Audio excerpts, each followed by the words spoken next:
tentunya.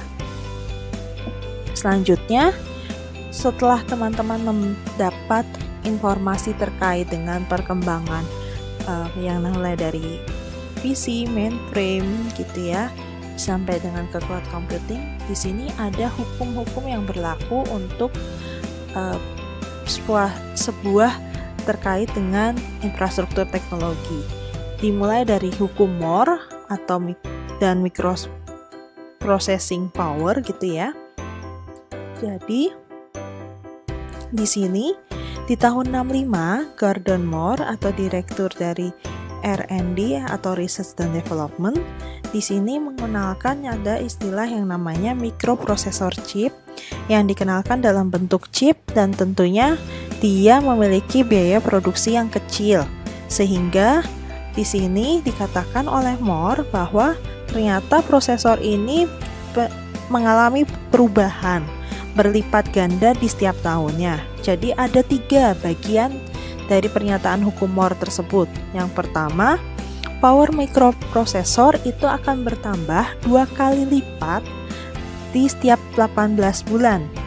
Lalu yang kedua, computing power itu akan bertambah 2 kali lipat di setiap bulannya, dan harga komputasi just akan menurun di setiap bulannya. Nah, mengapa? Kalau teman-teman lihat contohnya itu seperti flash disk awalnya dari 2 GB dikalikan 2 itu 4 GB, dikalikan 2 lagi ada 8 GB, sampai dengan saat ini yaitu sudah lebih dari 16 GB. Nah, tentunya informasi tersebut itu selalu berdasarkan dari hukum Moore, di mana ada informasi yang mengatakan bahwa setiap 18 bulan ternyata storage itu bisa bertambah loh 2 kali lipatnya, seperti itu. Nah, ini contoh dari yang namanya microprocessor, di mana microprocessor itu diartikan bahwa transmisinya dari awal tahun 70 sampai dengan di tahun 2018 makin bertambah dari tahun ke tahun. Dan untuk harganya awalnya sangat mahal, sekarang malah lebih murah dibandingkan dari awal pertama kali teknologi tersebut muncul. Selanjutnya ada istilah nanoteknologi. Nanoteknologi ini merupakan bagian dari dimana teknologi secara nano ukurannya kecil, hampir seukuran dengan human hair atau seukuran rambut manusia, dan dia jarang sekali terkena virus. Nah, biasanya nanoteknologi ini digunakan untuk individual atom atau molekul yang digunakan untuk menciptakan komputer chip dan device lainnya yang ukurannya lebih kecil dibandingkan dengan yang lain. Nah, ini bentuk dari nanoteknologi. Nah, ini kebetulan adalah nanotubes yang dibuat oleh Stanford University untuk membantu pengembangan suatu teknologi di sana. Lalu hukum yang kedua tadi sudah sempat saya singgung gitu ya terkait dengan hukum Moore. Di sini adalah hukum dari mass digital storage, di mana jumlah dari storage itu bertambah 2 kali lipatnya setiap tahunnya. Nah, maka harganya pun juga akan berturun dari setiap tahunnya, seperti itu. Hampir bisa mendekati 100%.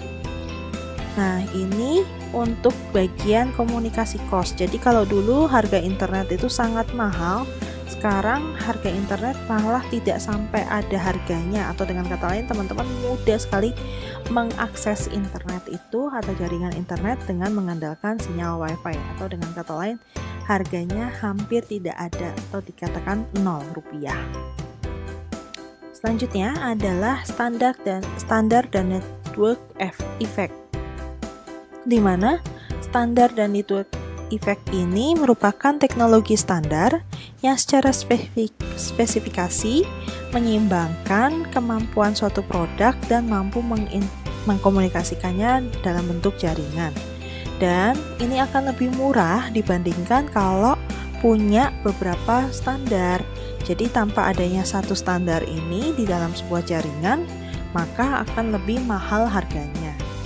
Nah, ini contohnya teman-teman. Kalau untuk standar computing ada bentuknya yaitu Unix, lalu Ethernet, terus kemudian ada IBM. Tadi juga sempat saya singgung yaitu adalah istilah World Wide Web, di mana standar yang bisa digunakan untuk menampilkan audio, grafik, video ketika teman-teman mengakses suatu tampilan web page.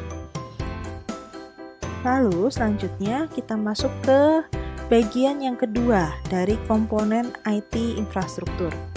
Komponen IT infrastruktur ini apa sih sebenarnya?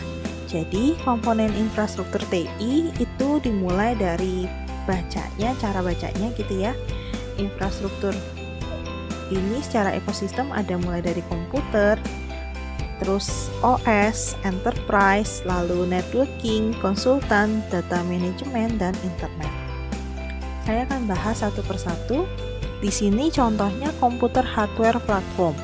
Komputer hardware platform itu semacam device, bisa dalam bentuk PC, tablet, smartphone, yang tentunya dibantu untuk digerakkan atau di sini ada di dalam hardware tersebut ada mikroprosesornya. Nah, mikroprosesor ini ada Intel, ada AMD sebagai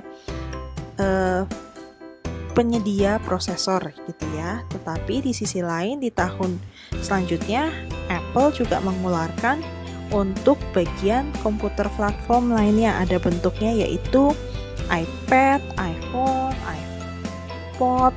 Nah, tentunya di sini prosesor yang digunakan juga berbeda-beda, tidak sama antara HP bentuk Apple maupun Android. Yaitu kalau di sini prosesor ada Apple, Samsung, Qualcomm, dan digunakan untuk membantu yang namanya membuat suatu smartphone ataupun PC. Di sisi lain juga ada untuk komputer hardware itu untuk menggantikan penyimpanan data menggunakan cloud computing. Selanjutnya untuk OS platform, di sini awalnya OS itu dimulai dengan adanya yang pertama yaitu ada Microsoft Windows Server, Unix, Linux, dan tentunya open source yang lainnya. Nah, hampir 90% dari PC itu biasanya menggunakan Microsoft Word karena mudah untuk mengatur aktivitas maupun sumber dayanya. Selain itu juga ada yang lain. Di sini ada Google. Itu ternyata OS-nya adalah dari Google Chrome. Itu OS-nya berarti dia membantu untuk mengkomputasikan penggunaan cloud. Tentunya ketika posisinya si komputer itu terhubung lewat internet dan kita bisa melihat atau mencari informasi menggunakan Chrome. Selanjutnya ada Android. Android itu digunakan untuk OS yang bisa membantu mobile device untuk smartphone maupun tablet. Lalu iOS itu untuk bentuk dari operating system, di mana biasanya digunakan untuk Apple iPad maupun iPhone. Selanjutnya ada Microsoft Windows 10 dan Windows 8. Nah, itu bisa digunakan baik dalam bentuk tampilan tablet maupun PC, dan tentunya ada HP Android juga yang menggunakan basic dari Microsoft Windows 10 maupun Windows 8. Selanjutnya adalah Enterprise Software Application. Enterprise Software Application ini terbesar itu digunakan oleh SAP maupun Oracle. Jadi waktu itu saya pernah mencontohkan kepada teman-teman tampilan dari yang namanya ERP dalam bentuk Oracle gitu ya. Jadi dia diceritakan bahwa menghubungkan antara bagian satu unit bisnis dengan unit bisnis yang lainnya sampai dengan menghubungkan pihak eksternal perusahaan, ada supplier dan customer. Nah, Microsoft di sini ternyata juga menempatkan fokus untuk membantu bagian small medium enterprise gitu ya, dengan harga yang lebih murah juga. Selanjutnya adalah data management maupun storage. Di sini adalah Data Management Storage itu menggunakan bantuan dari enterprise, di mana biasanya dilakukan di perusahaan untuk bertanggung jawab memanage data-data yang mereka miliki agar mudah untuk diakses dan digunakan.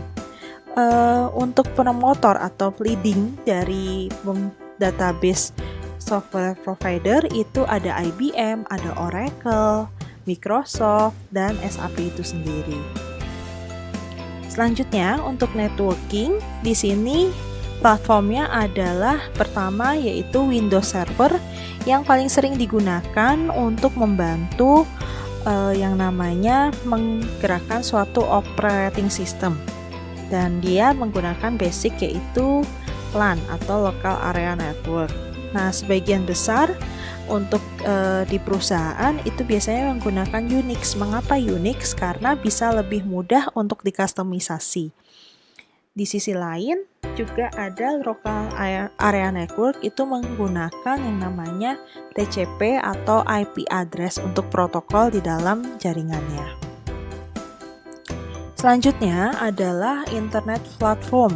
Internet Platform ini di sini dibantu dengan bantuan ada router, ada hosting, dan tentunya hosting itu digunakan untuk memaintain atau membantu menyampaikan jaringan dari satu tempat ke tempat yang lain, dan biasanya ada subscriber atau langganan untuk menyewa tempat penyimpanan secara basicnya lewat website. Jadi kalau teman-teman pernah melihat dalam tampilan website, nah hostingnya itu dia atau menyimpan data konten dari website tersebut biasanya ada pengorbanan yang harus dikeluarkan, yaitu dengan kata lain harus membayar suatu data yang kita simpan di tebeng kepada si penyedia server jaringan tersebut. Yang terakhir dari bagian komponen IT yaitu consulting system atau integrasi service. Di sini consulting itu adalah pionirnya ada IBM, Accenture, HP, Wipro. Jadi ketika misalnya ingin mengetahui tentang